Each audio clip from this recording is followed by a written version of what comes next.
الحمدللہ رب العالمین والصلاة والسلام علی سید المرسلین اما بعد فاعوذ باللہ من الشیطان الرجیم بسم اللہ الرحمن الرحیم۔ آج الحمدللہ عز و جل عید کا تیسرا دن ہے، تھرڈ ڈے آف عید الفطر۔ تو آج انشاءاللہ میں آپ کو ایک ایسا بہترین وظیفہ بتاؤں گا، اگر آپ نے اس پر عمل کیا تو انشاءاللہ دنیا کی دولت اور دنیا آپ کے پاس ذلیل ہو کر آئے گی، یعنی کہ وہ آپ کے پاس خود بخود آئے گی، لیکن اس وظیفے پر عمل کریں گے تو ایسا ہوگا۔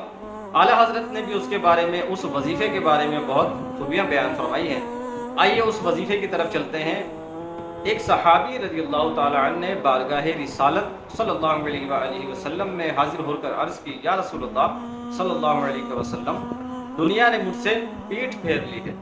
سرکار علیہ الصلوۃ والسلام نے ارشاد فرمایا، کیا وہ تسبیح تمہیں یاد نہیں جو تسبیح ہے فرشتوں کی اور مخلوق کی، جس کی برکت سے روزی میں برکت ہوتی ہے، جس کی برکت سے روزی دی جاتی ہے؟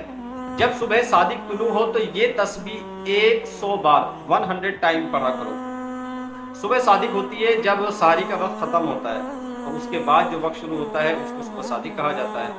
تو اس کا وقت جو ہے وہ آپ پہلے نوٹ فرما لیں کہ آپ اسے جب سحری کا وقت ختم ہوتا ہے اس کو اس وقت بھی پڑھ سکتے ہیں، نماز فجر سے پہلے بھی پڑھ سکتے ہیں، نماز فجر کے بعد بھی پڑھ سکتے ہیں، یعنی کہ اس کا وقت جو ہے وہ سورج طلوع ہونے سے پہلے پہلے تک ہوتا ہے، سورج کے نکلنے سے پہلے پہلے تک اس کا وقت ہے۔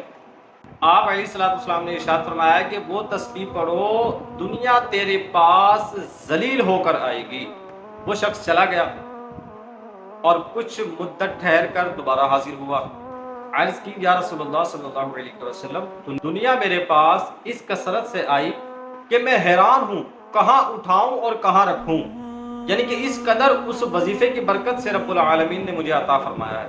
ہمیں بھی چاہیے کہ اگر ہم اپنے رزق میں برکت چاہتے ہیں تو اس نبوی وظیفے پر عمل کریں، اور آپ تمام احباب کو عید کا تیسرا دن بہت بہت مبارک ہو۔